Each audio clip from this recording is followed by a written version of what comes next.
नमः सोमार्धधारिणे शंकरं शंकराचार्यं केशवं बादरायणं सूत्रभाष्य कृतौ वन्दे भगवन्तौ पुनः पुनः। ईश्वरो गुरुरात्मेति मूर्तिभेद विभागिने व्योमवद्व्याप्तदेहाय दक्षिणामूर्तये नमः।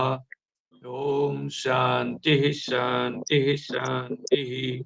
हाँ, घटाइए, कोई व्याप्ति घटाइए।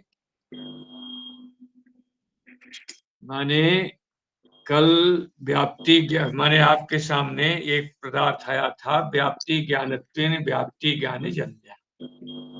उसमें आपको बतलाया गया था व्याप्ति ज्ञानत्वेन क्यों कहा। ये बात आपके सामने आई थी कि भाई व्याप्ति ज्ञानत्वेन क्यों कहा। व्याप्ति ज्ञान जन्या कहते तो व्याप्ति ज्ञान जन्य जो होता है वो केवल व्याप्ति अनुमिति नहीं होती है, अपितु क्या होता है, अनव्यवसाय ज्ञान।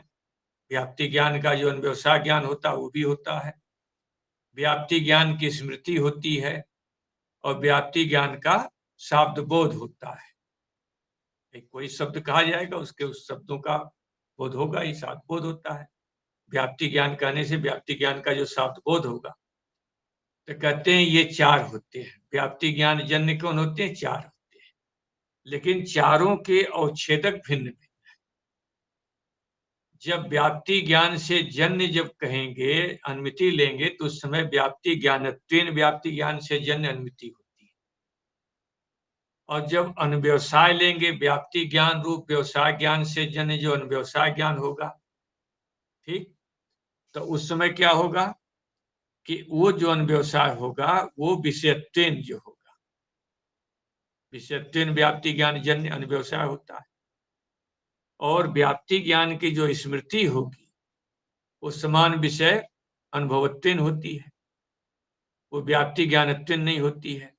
और व्याप्ति ज्ञान का जो शाब्द बोध होता है वो कैसे होता है? पदार्थ ज्ञानत्वेन होता है। ठीक, ये प्रसंग आपके सामने एक आया था। तो इसमें जो है बीच में प्रश्न आ गया कि भाई व्याप्ति पद का आपने कहा कि व्याप्ति क्या है, कहें बक्षमाण जो आगे कही जाएगी, तज ज्ञानम व्याप्ति का ज्ञान, तो कहते हैं उसका क्या मतलब होता है कि व्यभिचार ज्ञान विरोधी ज्ञान, ये व्याप्ति का लक्षण बनाया। क्यों ऐसा लक्षण बनाया? क्योंकि हमने कल आपसे कहा कि नैयायिक तीन व्याप्ति मानता है। व्यतिरेक व्याप्ति, अन्वय व्याप्ति, व्यतिरेक व्याप्ति, केवल अन्वय व्यतिरेकी व्याप्ति। अरे केवल केवल अन्वय व्याप्ति, केवल व्यतिरेकी व्याप्ति, और एक है अन्वय व्यतिरेकी व्याप्ति। सिद्धांती व्यतिरेक व्याप्ति को मानते ही नहीं है, क्योंकि व्यतिरेक व्याप्ति को अर्थापत्ति प्रमाण में ले आते हैं। तो जब व्यतिरेक व्याप्ति नहीं रही तो केवल अन्वय व्यतिरेकी व्याप्ति नहीं होगी। भाई जब दो व्याप्तियां होंगी तब अन्वय व्यतिरेकी व्याप्ति बोलोगे। अब तो व्यतिरेक माना ही नहीं, बची क्या? अन्वय व्याप्ति। तो केवल अन्वय व्याप्ति सिद्धांती मानते हैं, अन्वय व्याप्ति मानते हैं। तो अन्वय व्याप्ति का विरोधी कौन है? कहते हैं व्यभिचार ज्ञान विरोधी है। यत्र यत्र धूमः तत्र वह्नि, ठीक, यत्र यत्र साध्या भाव है तत्र धूमा भाव है। इसका विरोधी कौन हो जाएगा? साध्या भाव के अधिकरण में क्या बैठ जाए? आपके हेतु बैठ जाए। साध्या भाव वृत्तित्व हो जाएगा, आपके व्यभिचार दोष आएगा। तो व्यभिचार अन्वय व्याप्ति में व्यभिचार ज्ञान व्यभिचार दोष आता है, इसलिए इन्होंने कहा व्यभिचार ज्ञान का जो विरोधी हो, व्यभिचार ज्ञान का विरोधी ज्ञान कौन हो जाएगा? अन्वय व्याप्ति होगी। ठीक है, तो इस पर कहा कि व्यभिचार व्याप्ति पद से आप व्यभिचार ज्ञान का विरोधी परक अर्थ आपने लिया है। आपने जो है व्याप्ति पद से व्यभिचार ज्ञान का विरोधी परक लिया अर्थ, न तो ग्रंथकृत अभिमत व्याप्ति परम, ग्रंथकार के अभिमत जो है आपने जो है ग्रंथकार को अभिमत, अब यहाँ दोनों अर्थ लगाए जा सकते हैं। आपके जब व्याप्ति आएगी यहाँ पर, क्या कहते हैं, ये सिद्धांति की व्याप्ति जो है, ये पृष्ठ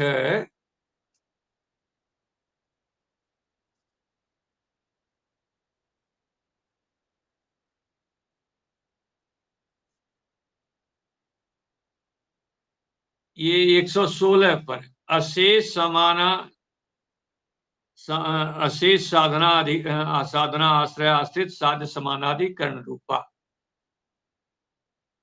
ठीक है, ये आएगी 116। इस 116 को जब देखेंगे, पृष्ठ 116 मिला, पृष्ठ 116 पर जो है स्वामी जी, ये अशेष सनाधा ऐसा ऐसा लिखा है, वो गलत छपा है। अच्छा, वहां अशेष साधना, वहां शब्द है अशेष साधना आश्रय आश्रित साध्य अनाधिकरण रूपा। जी जी, अशेष साधना आश्रय आश्रित, ठीक है, साध्य समानाधिकरण रूपा व्याप्ति कही गई है। तो यहां पर हम देख रहे थे कि न तो ग्रंथकृत अभिमत व्याप्ति पर हम कहते हैं, अगर यहाँ ग्रंथकृत से अगर मूल ग्रंथ धर्मराजा धुरेंद्र वेदांत परिभाषा लेंगे, तो वेदांत परिभाषा अगर अर्थ करेंगे तो वेदांत ग्रंथकार जो धर्मराज धुरेंद्र कृत जो वेदांत परिभाषा में ग्रंथकार जो हैं, उसमें अहिमत जो व्याप्ति 116 पेज पर कही गई, वैसी व्याप्ति तो आपने माना नहीं। एक तो ये है, ठीक है। दूसरी है कि नैयायिक के अनुसार लेंगे ग्रंथकृत में, नैयायिकों के ग्रंथकारों ने जो माना है व्याप्ति, तो दोनों पक्षों में अर्थ लग गया है कि धर्मराजा धुरेंद्र ने जैसी व्याप्ति बनाई है वैसी व्याप्ति भी आपने नहीं माना। नैयायिकों ने जो व्याप्ति बनाई है वैसी व्याप्ति आप जो है नहीं मान रहे हो। आप क्या मान रहे हो? व्यभिचार ज्ञान विरोधी परक व्याप्ति मान रहे हो, ठीक है। तो कहते हैं व्यभिचार ज्ञान विरोधी परक जब व्याप्ति मानोगे तो मूल में लिखा है व्याप्ति ज्ञानत्वेन, व्याप्ति ज्ञान से जन्य जो होता है वो क्या होती है? अनुमिति होती है, यही मूल में लिखा है आपका। तो कहते हैं जहां नैयायिक की व्याप्ति आएगी, यहाँ ग्रंथकृत से आप कोई भी अर्थ लगा सकते हैं, नैयायिक पक्ष में भी लगा सकते हैं और वेदांती के पक्ष में। नैयायिक पक्ष में लगाना कि नैयायिकों के ग्रंथकारों ने जो लगाया है उनके उनके अनुसार आपने व्याप्ति नहीं मानी, और स्वयं अगर वेदांत परिभाषा कार के अनुसार लगाना चाहो तो वेदांत परिभाषा कार ने जो व्याप्ति 116 पेज पर लिखी है वैसी व्याप्ति आपने नहीं मानी। आपने व्याप्ति कैसे मान ली कि व्यभिचार ज्ञान विरोधी परक जो ज्ञान है, ठीक है, विरोधी ज्ञानम, ये व्याप्ति आपने माना है। तो कहते हैं ऐसा व्याप्ति आपने जो माना है, कहते हैं इससे क्या है, कहते हैं ये जो ज्ञान माना है, तो जहां पर नैयायिकों के अनुसार, आगे वाली पंक्ति को देख करके ग्रंथकार के अनुसार, यहाँ ग्रंथकृत का अर्थ लगता है नैयायिक, तो कहते हैं जो नैयायिकों ने व्याप्ति ज्ञान माना है वहां व्याप्ति ज्ञान, वहां कारणता का उच्छेदक क्या हो जाएगा? व्याप्ति ज्ञान हो जाएगा। भाई व्याप्ति ज्ञान माना नैयायिकों ने, कैसे ज्ञान माना उसको अलग हम बताएंगे। यहाँ पर देखो, तेन तज्जनके, तज्जनके से लेना अनुमिति का जो जनक कौन है? व्याप्ति ज्ञान है, वहां चले जाओ, बीच की पंक्ति छोड़ दो, माने अनुमिति का जनक जो व्याप्ति ज्ञान है, ठीक। वो व्याप्ति ज्ञान में कारण, वो बनेगा कारण किसका? अनुमिति का। तो कारणता अवच्छेदक कौन आएगा? व्याप्ति ज्ञान कारण है, कारण में कारणता रहेगी, उसका अवच्छेदक आएगा व्याप्ति ज्ञानत, ठीक है। तो कारणता अवच्छेदक सत्वात, माने वहां व्याप्ति ज्ञानत कारणता अवच्छेदक सत्वात है, तो व्याप्ति ज्ञानत्वेन व्याप्ति ज्ञान से अनुमिति हुई है, व्याप्ति ज्ञानत्वेन व्याप्ति ज्ञान से अनुमिति हुई है, अनुमिति आपके यहाँ पर अनुमिति हुई है। लेकिन तुम्हारे अनुसार जो है इदानीम तो न स्यात्, इस समय जो व्याप्ति ज्ञान तुम बतला रहे हो व्यभिचार ज्ञान विरोधी ज्ञानम, कहते हैं ऐसी व्याप्ति तो वहां है नहीं, ऐसी व्याप्ति वहां पर नहीं है। तो ऐसी व्याप्ति से जो है, ऐसी व्याप्ति अगर होती तब तो व्यभिचार उसमें कारणता और छेदक व्याप्ति ज्ञानता था, लेकिन ऐसी व्याप्ति तो बाबा जी है ही नहीं। बोले कैसी व्याप्ति है? तो उसका उत्तर दिया कि अत्यंता भाव गर्भ। अब पंक्ति लगाना कि जो आप व्याप्ति ज्ञान मान रहे हो, व्यभिचार ज्ञान विरोधी ज्ञान रूप जो व्याप्ति ज्ञान मान रहे हो, इस व्याप्ति ज्ञान से जो है ऐसा मानने पर जहां नैयायिकों के सम्मत जो व्याप्ति ज्ञान माना गया है, उस व्याप्ति ज्ञान से जहां अनुमिति हो रही, वो तो अनुमिति नहीं हो पाएगी, क्योंकि वहां तुम्हारी सम्मत जो तुम्हारे सम्मत व्यभिचार ज्ञान विरोधी ज्ञान ये जो व्याप्ति है वो तो है ही नहीं। ठीक है, ये पंक्ति का अर्थ लगा आपको। अब नैयायिक की व्याप्ति कैसी है उसको हम घटा देते हैं। हाँ ज्योतिर्मय आनंद कहाँ गए? स्वामी जी मेरा कंडीशन थोड़ा ठीक नहीं है, इसलिए वीडियो ऑन नहीं कर रहा हूँ। कुमर में मोच आ गया जी। अरे न्याय पढ़ने वाला व्यक्ति जो है, कमर अवच्छेदन जो भले बीमारी है, लेकिन मस्तकावच्छेदन तो बीमारी नहीं है। बैठ नहीं अवच्छेदक पा तो रहा, बतला रहे हैं। बैठ नहीं पा रहा। भाई भाई अवच्छेदक ही बतला रहे हैं कि मस्तकावच्छेदन बीमारी नहीं है, कमर अवच्छेदन बीमारी है। तो कमर अवच्छेदन चलो बात प्रसंग लगना चाहिए। हाँ, तो जो व्याप्ति आपने माना है वैसी व्याप्ति नैयायिक की नहीं है, और नैयायिक की व्याप्ति से अनुमिति होती है, वहां कारणता अवच्छेदक व्याप्ति ज्ञानत्व है, तो वो अनुमिति नहीं हो पाएगी। ये है पूर्व पक्षी का। अब घटा के देखो, डॉक्टर साहब आपने जो लिख के भेजा था ना उसको, उसमें भेद वाली में थोड़ी सी नीचे वाली पंक्ति में थोड़ा सा गड़बड़ है। ऊपर अत्यंता भाव वाला तो सही घटाया आपने, अत्यंता भाव वाला सही है, भेद वाले को बता देंगे। मुझे भी समझ नहीं आ रहा था, आप बाद में पूछने के लिए छोड़ा था आपको, इसलिए भेजा था। हाँ कोई नहीं। तो अत्यंता भाव गर्भ, देखो जब गर्भ लिखा जाए तो मतलब कि उसके भीतर, गर्भ क्या होता है? अंदर होता है। तो भीतर कोई पद है, जैसे बहुब्रीहि समास किसी पद में हम कर रहे हैं, अब हमने लिख दिया द्वंद्व गर्भ है, तो जो पद है उसके अंदर जो है पहले द्वंद्व समास है, फिर उसके बाद क्या है? बहुब्रीहि समास है, द्वंद्व गर्भ बहुब्रीहि। तो जब गर्भ, जिसको गर्भ में बोलते हैं, उसको बीच में जाता है। ठीक, कहीं भी आ जाए। हमारे भी पहले शुरू में बड़ी दिक्कत खड़ी करता था ये गर्भ, मतलब व्याकरण पढ़ते समय, तो ये सिद्धांत कौमुदी पढ़ाते समय, पहले तो लघु सिद्धांत कौमुदी पढ़ने में बड़ी दिक्कत थी, लेकिन सिद्धांत कौमुदी पढ़ाते समय फिर ये प्रसंग समझ में आने लगा, भाई गर्भ का मतलब ये होता है। तो अत्यंता भाव गर्भ मतलब अत्यंता भाव जिसके अंदर है। तो कहाँ अंदर है भाई? कहते हैं साध्या भाव वद अवृत्तित्वम, साध्या भाव वद अवृत्तित्वम। ठीक, साध्या भाव वद अवृत्तित्वम। तो कहते हैं जो साध्या भाव है और अवृत्तित्व माने वृत्तित्व का भाव है, इन दोनों जगह क्या इसके अंदर? अत्यंता भाव। न वृत्तित्व अवृत्तित्व न के होते हैं छह अर्थ, तत्सादृश्यम अभावच्च तद अन्यत्वम तदल्पता अप्राशस्तम विरोधच्च न अर्थात षट प्रकृतिता। ये संस्कृत के कोश में नए के अर्थ देखोगे तो छह अर्थ निकलते हैं। तो न वृत्ति अवृत्ति, यहाँ न का अर्थ कौन लिया गया? दोनों का अत्यंता भाव लिया जाएगा, इसके गर्भ में अत्यंता भाव, तो वृत्तित्व का अभाव। ठीक, साध्या भाव साध्य का अभाव है, तो यहाँ कौन भाव लेंगे? अत्यंता भाव, दोनों जगह। तो क्या हो गया कि साध्या भाव जो है लेंगे, तो साध्य का अभाव यस्य भाव है स प्रतियोगी, तो साध्य का भाव हुआ तो साध्य का भाव का प्रतियोगी हुआ साध्य। अब साध्य का अवच्छेदक धर्म, देखो फार्मूला है, ये नियम है, सब जगह है। साध्या भाव हुआ उसका यस्य भाव है स प्रतियोगी, साध्य का भाव हुआ तो उसका प्रतियोगी हुआ साध्य, प्रतियोगिता रही साध्य में। अब प्रतियोगिता अवच्छेदक संबंध और धर्म हो गए, प्रतियोगिता अवच्छेदक जो है संबंध और धर्म होंगे। तो संबंध को जो है, संबंध में दो शैली अपनाई जाती है कि संबंधावच्छिन्न संबंधितर, संबंधावच्छिन्न संबंधितर संबंधावच्छिन्न होना चाहिए। धर्म में भी दो शैली अपनाई जाती है, उभय धर्म कोई ना ले ले, तो धर्मावच्छिन्न धर्म से इतर धर्मानवच्छिन्न होना चाहिए। ठीक, ये हर जगह है। अगर भूतल पर घट बैठाना है तो घट में रहेगी आधेयता, आधेयता के अवच्छेदक संबंध और धर्म होंगे, आधेयता के अवच्छेदक और संबंध होंगे। तो अवच्छेदक जो संबंध होगा संबंधावच्छिन्न, संबंध से इतर संबंधानवच्छिन्न होगा। और धर्म में धर्मावच्छिन्न, धर्म से इतर धर्मानवच्छिन्न।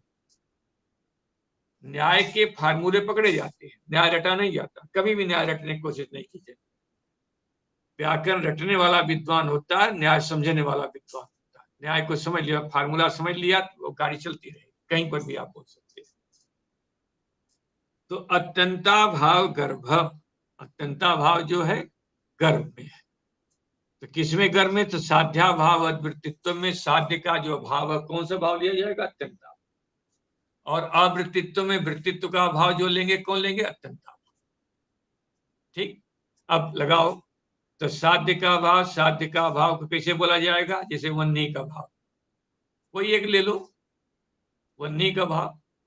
तो वन्नी का भाव प्रतियोगी हुआ, वन्नी प्रतियोगिता रही, वन्नी में प्रतियोगिता के उच्छेदक संबंध, संयोग संबंध। तो संयोग संबंधावच्छिन्न, संयोगितर संबंधानवच्छिन्न। अवच्छेदक धर्म होंगे, धर्म जो है, हाँ, वन्नित्वावच्छिन्न। तो जो आप जो है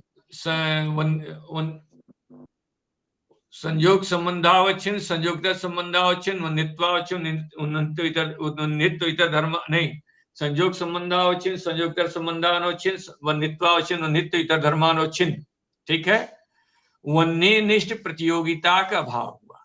ठीक, अब ये अभाव को कहां बैठाना है? अभाव को बैठाना हृदय में, जलहृद में। तो इस अभाव को बैठाते समय दूसरी गति है आपकी बोलने की, वहां पर बोलेगा फिर अभावत्वावच्छिन्न। ठीक, मैं संयोग संबंधावच्छिन्न, संयोगितर संबंधानवच्छिन्न, नित्वावच्छिन्न, नित्य धर्मावच्छिन्न, प्रतियोगिता का भावत्वावच्छिन्न। फिर बोलेगा संयोग संबंधावच्छिन्न, संयोगितर संबंधावच्छिन्न, नित्वावच्छिन्न, नित्य धर्मावच्छिन्न, प्रतियोगिता का भावत्व इतर धर्मानवच्छिन्न। ठीक, फिर चलेगा इतर धर्मानवच्छिन्न, स्वरूप संबंधावच्छिन्न, स्वरूप संबंधानवच्छिन्न। ठीक है, फिर बोलेगा संयोग संबंधावच्छिन्न, संयोगितर संबंधावच्छिन्न, नित्वावच्छिन्न, नित्य धर्मावच्छिन्न, नित्य प्रतियोगिता के अभावनिष्ठ आधेयता। ठीक है, आधेयता निरूपित अधिकरणता कहां जाएगी? हृदय में। तादाद संबंधावच्छिन्न, तादात्य संबंधावच्छिन्न, हृदत्वावच्छिन्न, हृदत्व धर्मानवच्छिन्न, हृदयनिष्ठ अधिकरणता निरूपित वृत्तित्व मीनातु। और वृत्तित्वाभाव कहां जाएगा? धूम आदि में। और धूम में कैसे बोलेगा कि धूम में वहां वृत्तित्व है, तो संयोग संबंधावच्छिन्न, संयोगितर संबंधावच्छिन्न, धूमत्वावच्छिन्न, धूमत्य धर्मावच्छिन्न, धूमनिष्ठ प्रतियोगिता का अभाव, प्रतियोगिता के अभाव निष्ठ निरूपित जो है वृत्तिता, अभावनिष्ठ वृत्तिता रहेगी।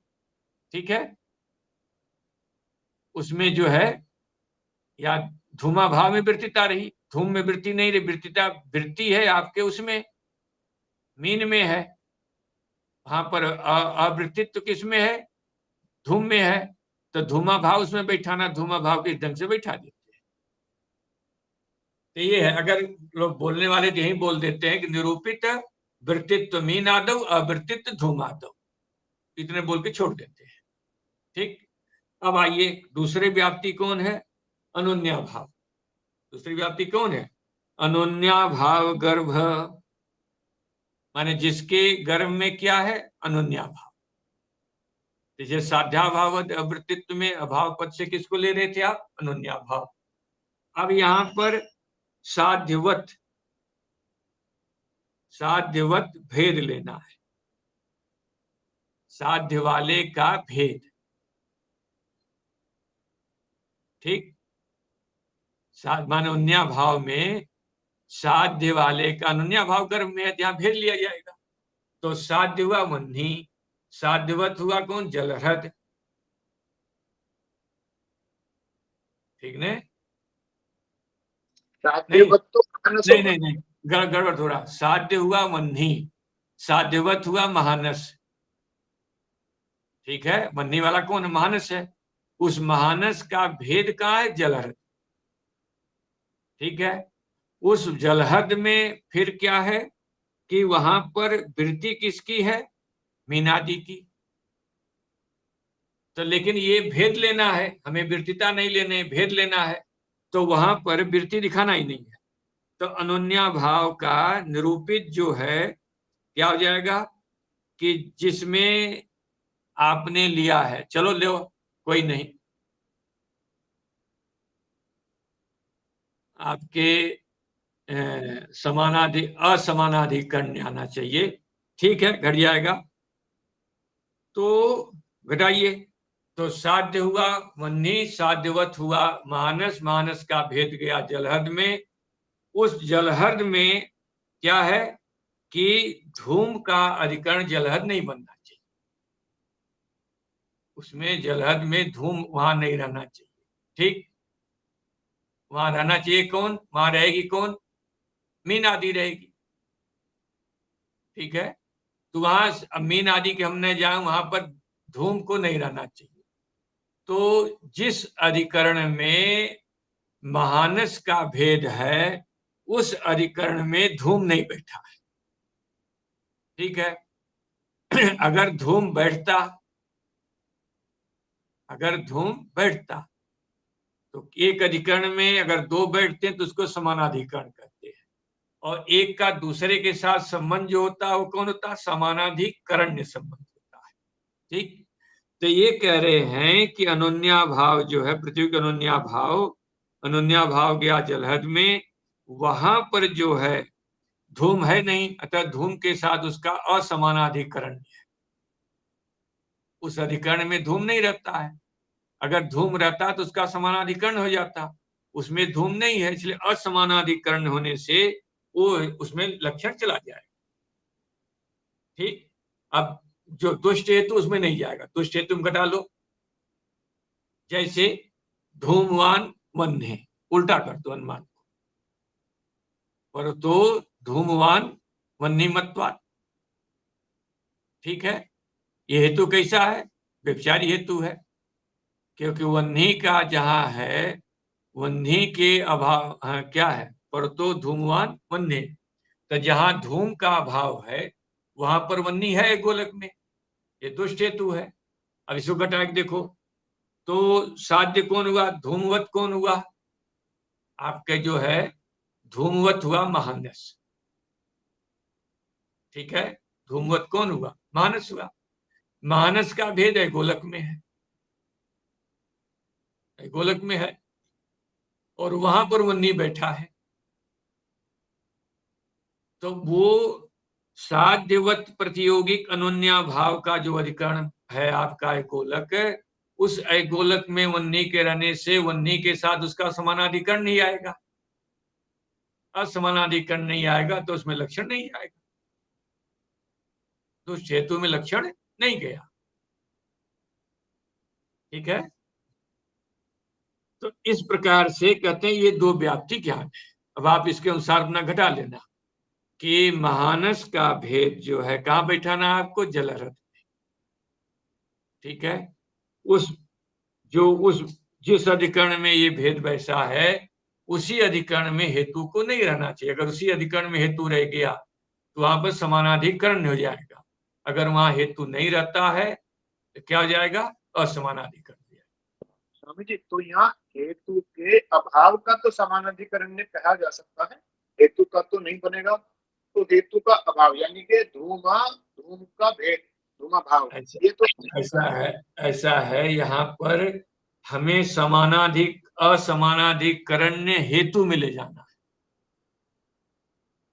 हमें यहाँ पर अनोन्या भाव वाली व्याप्ति में आपको यहाँ दिखाना पड़ेगा कि समानाधिकरण वहां पर है मीनादि का, मीनादि वहां बैठे हैं, और कौन नहीं बैठा? मीन जब बैठा है तो वहां पर क्या हो जाएगा?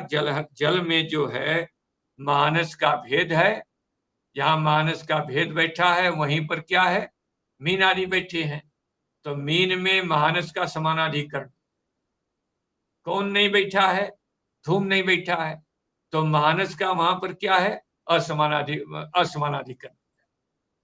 तो यही कहा कि साध्यवत प्रतियोगी कनोन्या भाव के अधिकरण में जो है क्या है, जो रहता है वो तो उसका असमानाधिकरण होगा, जो नहीं रहता वो असमानाधिकरण होगा।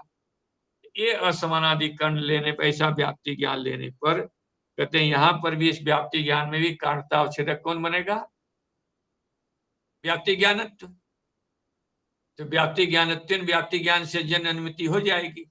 लेकिन तुमने जो व्याप्ति बनाई है, ठीक है, व्यभिचार ज्ञान विरोधी ज्ञानम, वो व्याप्ति जो है आपके यहाँ तो है नहीं।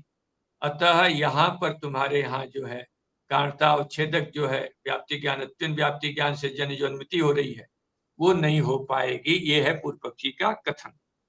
ठीक, तो यहाँ ग्रंथकृत अभिमत में दोनों अर्थ लगा लीजिएगा कि नैयायिक के अभिमत जो ग्रंथ है उसके अनुसार जो है जो व्याप्ति कही गई है, क्योंकि आगे जो नैयायिक की व्याप्ति कही जा रही है। ठीक है, देख रहे हैं ना यहाँ पर आगे पंक्ति जो नैयायिक की है। ठीक, तो नैयायिक की पंक्ति जो है आपने जो है उसके अनुसार देखिएगा, अगर वेदांत परिभाषा कार्य के अनुसार भी लगाएंगे तब भी कोई दोष नहीं है। वेदांत परिभाषा कार्य के अनुसार कहते हैं ऐसा व्यभिचार ज्ञान विरोधी ज्ञानम, ऐसा व्याप्ति उन्होंने नहीं मानी है। लेकिन ऐसा नहीं मानने से भी लग जाएगा तेन तज्जन के, कहते हैं जो व्याप्ति जो है अनुमिति का जो जनक है। लेकिन यहाँ मुख्य रूप से अगली पंक्तियों को देखते हुए नैयायिक परक अर्थ लगाना ज्यादा अच्छा लग रहा है। ठीक है, अच्छा, ये आपका हो गया स्पष्ट। चलें आगे है, देखो अब एक व्यापार का लक्षण हमने आपको बतलाया था कि नहीं, तर्क संग्रह में एक व्यापार का लक्षण आता है, द्रव्य अन्यत्वे सति तज्जन्यत्व सी तज्जन जनकत्व,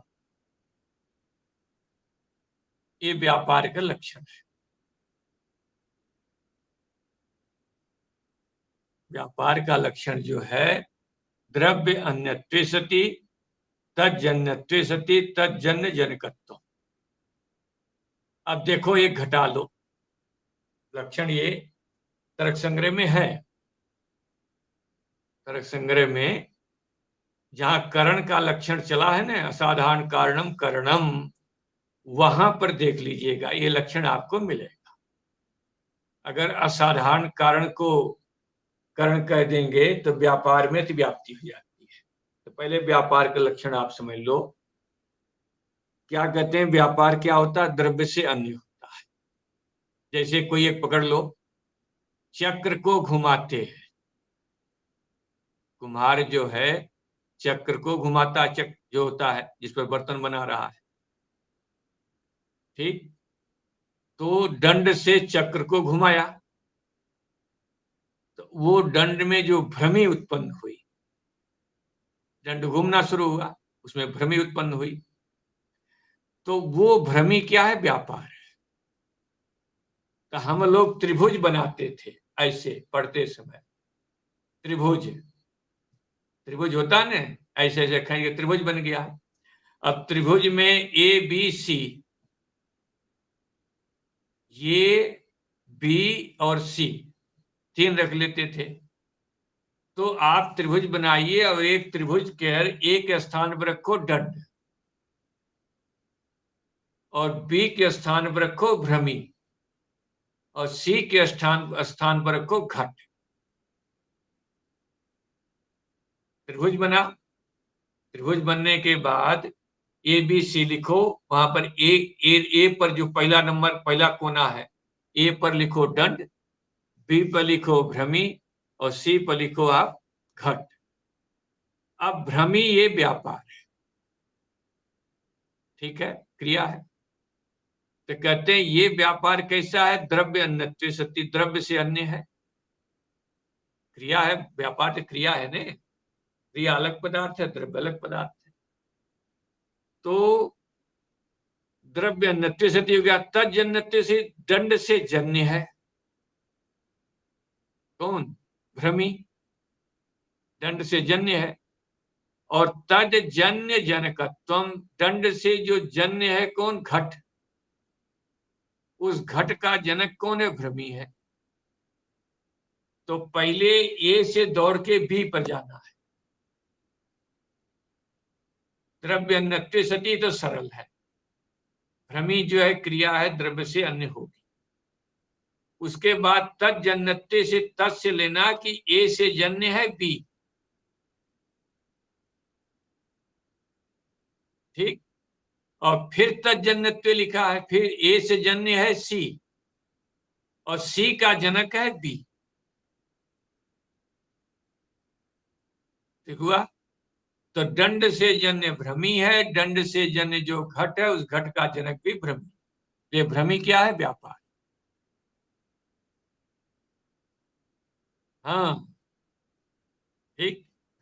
तो जो जो असाधारण कारणम करणम, जो करण बनेगा, ठीक है, अनुमिति करणम अनुमानम, जब करण बनाओगे तो करण में आपको व्यापार बतलाना। कर्ण क्या? कर्ण का लक्षण क्या? व्यापारवत असाधारण कारणम करणम। असाधारण कारणम करणम कह दोगे तब लक्षण कहाँ चला जाता है? व्यापार में भी अतिव्याप्ति होती है, क्योंकि दंड भी घट के प्रति कारण है और व्यापार भी कारण है। तो असाधारण कारणम करणम कहने पर जो है कर्ण का लक्षण जो है आपका कहाँ चला जाएगा? व्यापार में। जब व्यापारवत कह देंगे तो व्यापार वाला हो, असाधारण कारण हो। तो व्यापार वाला है दंड, और दंड जो घट के प्रति असाधारण कारण है, ये घट के प्रति दंड क्या हो जाएगा? कर्ण। ठीक है। अब प्रत्यक्ष में देख लेना। प्रत्यक्ष में क्या होता है कि इंद्रियार सन्निकर्ष जो भ्रम, वो व्यापार बनता है। वृत्ति जब जाती है घट देश में तो इंद्रियां सन्निकर्ष का कारण बनती है, पीछे कहा गया था। तो वो इंद्रियां जो हैं क्या करती हैं? उसमें व्यापार के काम करती हैं। इंद्रिय से जन्य हुआ सन्निकर्ष और इंद्रिय से जन्य हुआ घट ज्ञान, उस घट ज्ञान के प्रति वो सन्निकर्ष क्या है? कारण। तो विषय और इंद्रिय का सन्निकर्ष क्या बन जाता है? व्यापार।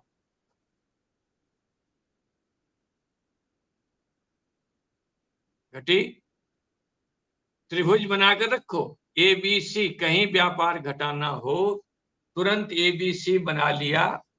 ए से जन्य बी, ए से जन्य सी और सी का जनक बी, तो बी हो जाएगा व्यापार। इस फार्मूले को पकड़े रखो। तो द्रव्य सती तज्जन्यत्वे सी तज्जन जनकत्व। ठीक ने? लग रही पंक्ति कि नहीं? हाँ, ज्योतिर्मय आनंद जी, ये तो पढ़े तर्क संग्रह आदि। जी स्वामी जी। आ रहा समझ में? जी जी। अच्छा, तो अब प्रसंग ये आया कि आपने कहा कि अनुमिति करणम अनुमानम, यही आपने कहा। तो बाबा जी करण कहा है ने, तो करण में क्या होता है? व्यापारवत असाधारण कारणम करणम है, तुम्हारे व्यापार बतलाना पड़ेगा। और आपने अनुमान का अर्थ क्या कर दिया? व्याप्ति ज्ञान कर दिया। अनुमिति का कर्ण क्या माना? व्याप्ति ज्ञान। व्याप्ति ज्ञान को अनुमान कह रहे हैं। मूल देखो, अनुमिति कर्णम च व्याप्ति ज्ञानम। कहते हैं अनुमिति का कर्ण जो अनुमान हम पीछे कह रहे थे वो क्या है? व्याप्ति ज्ञान। ठीक। तो कहते हैं बाबा जी व्याप्ति ज्ञान को आपने कर्ण मान लिया, तो व्यापार बतलाओ। क्योंकि व्यापार कर्ण क्या होता है? व्यापारवत असाधारण कारण करणम होता है। तो व्याप्ति ज्ञान जब कर्ण है तो व्याप्ति ज्ञान में व्यापार बतलाइए। कहते हैं तत्संस्कारो अवान्तर व्यापार। कहते हैं वहां जो संस्कार है, व्याप्ति ज्ञान का जो संस्कार है, वो संस्कार उद्भूत संस्कार लेना।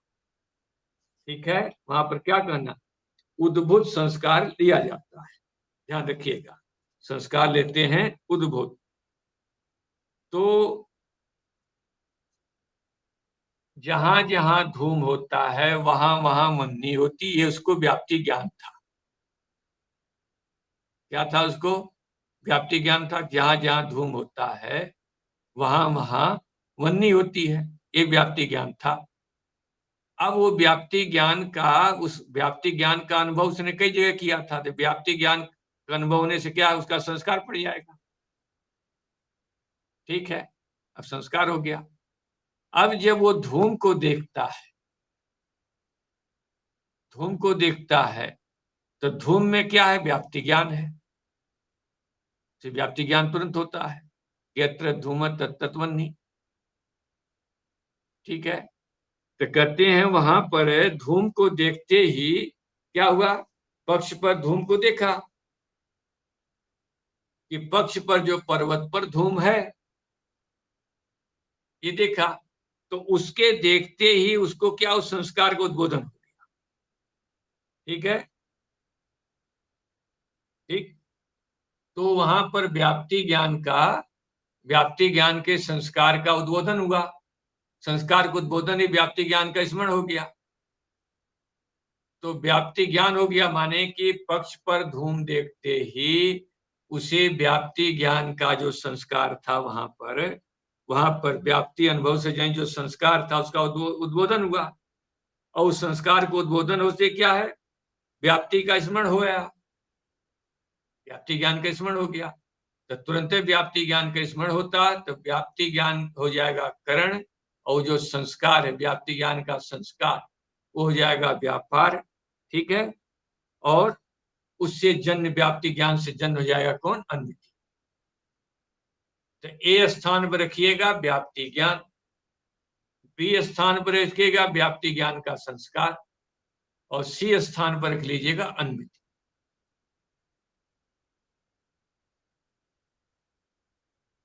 भाई व्याप्ति ज्ञान का संस्कार जो है व्यापार है, वो किससे जन्य है, तो कहते हैं व्याप्ति ज्ञान से जन्य, व्याप्ति ज्ञान के अनुभव से जन्य हुआ व्याप्ति ज्ञान का संस्कार। ठीक, और व्याप्ति ज्ञान की स्मृति होती है, पक्ष पर धूम देखा, उसे व्याप्ति ज्ञान का संस्कार उद्बुद्ध हुआ, संस्कार भी आया और उसे स्मृति हुई व्याप्ति ज्ञान की। उस व्याप्ति ज्ञान से जन्य कौन है, अनुमिति है। उस अनुमिति के प्रति वो व्याप्ति ज्ञान का संस्कार भी हेतु है। ठीक, इसलिए व्याप्ति ज्ञान अब कैसा हो गया कि व्यापार वत भी हो गया, साधारण कारण भी हो गया, इसलिए वो क्या हो जाएगा, कर्ण। लगी उनती? जी स्वामी जी। तो अनुमिति करणम च व्याप्ति ज्ञानम, कहते हैं अनुमिति कारण क्या, व्याप्ति ज्ञान। तत्संस्कार, व्याप्ति ज्ञान का जो संस्कार है वो अवान्तर व्यापार है, जो मध्य में व्यापार माना जाता है। जैसे भ्रमी है, दंड और घट के मध्य में क्या, भ्रमी व्यापार। न तो तृतीय लिंग परामर्शो अनुमिति करणम, कहते हैं कि जो तृतीय लिंग परामर्श,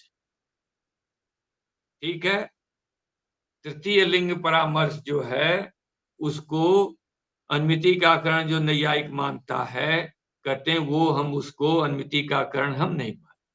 नैयायिक कहता है कि भाई पहले क्या देखा उसने, कि महानस में धूम का ज्ञान हुआ, लिंग माने हेतु, तो पहले नंबर पर क्या हुआ, धूम का ज्ञान हुआ। उसके बाद क्या देखा कि मानस में धूम का ज्ञान हुआ, उसके बाद द्वितीय में पक्ष पर पर्वत पर धूम को देखा। उसके बाद से व्याप्ति के स्मरण आया कि भाई मानस में धूम था, वन्नी थी, वही धूम पर्वत में है। तो फिर व्याप्ति का स्मरण करके पक्ष में धूम आदि का परामर्श किया, परामर्शात्मक जो है धूम, फिर ज्ञान हुआ। उसके पश्चात जो है वन्नी की अनुमति होती है। ये तृतीय लिंग परामर्श इसे बोलता है। तृतीय लिंग परामर्शक ज्ञान को अनुमति का कारण वो मानता है। नहीं आई कहते हैं वो तृतीय लिंग परामर्श आदि को अनुमति का कारण नहीं मानते हैं। जब व्याप्ति ज्ञान से ही अनुमति हो जा रही है और व्याप्ति ज्ञान से जन जो है क्या है, व्याप्ति ज्ञान का संस्कार जो है वो संस्कार व्यापार बन जा रहा है। तो इतनी जबरदस्त कल्पना करने की कोई जरूरत नहीं है। ठीक है।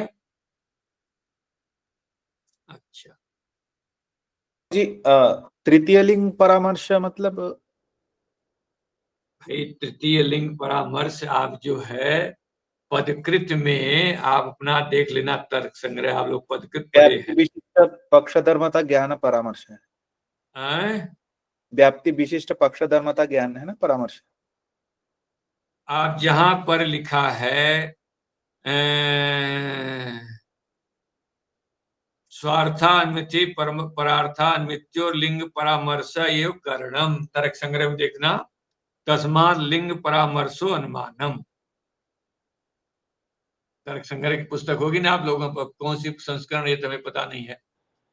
माने वहां पर लिखा है जहां पर पंचावयव वाक्य के पश्चात जो परार्थानुमान है वहां पर लिखा गया कि स्वार्थान्विति हो चाहे परार्थान्विति, उसमें लिंग परामर्श को कर्ण माना।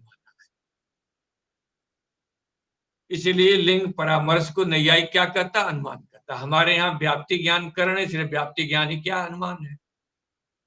अब ये जो तृतीय लिंग परामर्श हम बोल रहे हैं, तृतीय लिंग परामर्श क्यों कहते हैं, तो इसको कहते हैं कि ये जो तृतीय लिंग परामर्श है, कहते हैं इसी को तृतीय ज्ञानम, तृतीय ज्ञान भी कहते हैं। वहां देख लीजिएगा कि पदकृत की बात बोल रहे हैं, वाहनसादो धूमाग्नेय व्याप्तो गृहमाणायाम यद धूम ज्ञानम तद आदिमम। कहते हैं मानस में धूम और अग्नि की जो व्याप्ति ग्रहण की गई वो धूम ज्ञान पहला हुआ। ठीक है।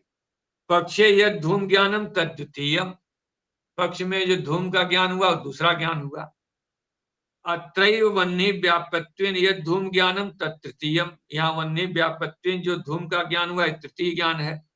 इदम एवं लिंग परामर्श उच्यते, कहते इसी को लिंग परामर्श कहते हैं या तृतीय लिंग परामर्श कहते हैं। जो भी आप यहाँ तृतीय लिख दिया गया, न्यायिक कहता है, वहां पर लिखा है अयम एवं तृतीय ज्ञान उच्यते, कहते हैं इसको तृतीय ज्ञान भी कहते हैं। पदकृत पुस्तक में देख लीजिएगा, पदकृत की पुस्तक में आप देखिएगा, कल फिर इसको बतला देंगे। ठीक। तो कहते हैं इस प्रकार से लिंग परामर्श को नैयायिक अनुमान मानता है। तृतीय लिंग परामर्श क्यों कहता है उसको जो है आपके टीकाकार ही बोलेंगे। कहते हैं उस तृतीय लिंग परामर्श आदि को हम नहीं मानते हैं। हमारे यहाँ व्याप्ति ज्ञान क्या है, अनुमान है, और उसका अमांतर संस्कार में व्यापार है। व्यापार व असाधारण करणम अनुमानम, ये लक्षण जो है व्याप्ति ज्ञान में चला जाता है। अतः व्याप्ति ज्ञान ही अनुमिति के प्रति करण है और वही अनुमान कहा जाता है। हाँ, बात समझ में आई कि नहीं?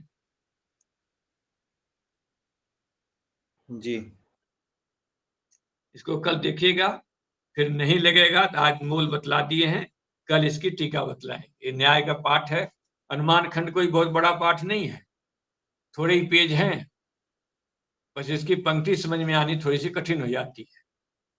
आप लोग थोड़ी सी मेहनत बनाए रखो, इसमें आ जाएगा। ठीक है। ओम पूर्णमदः पूर्णमिदं पूर्णात् पूर्णमुदच्यते पूर्णस्य पूर्णमादाय पूर्णमेवावशिष्यते। ओम शांति शांति शांति। देख कर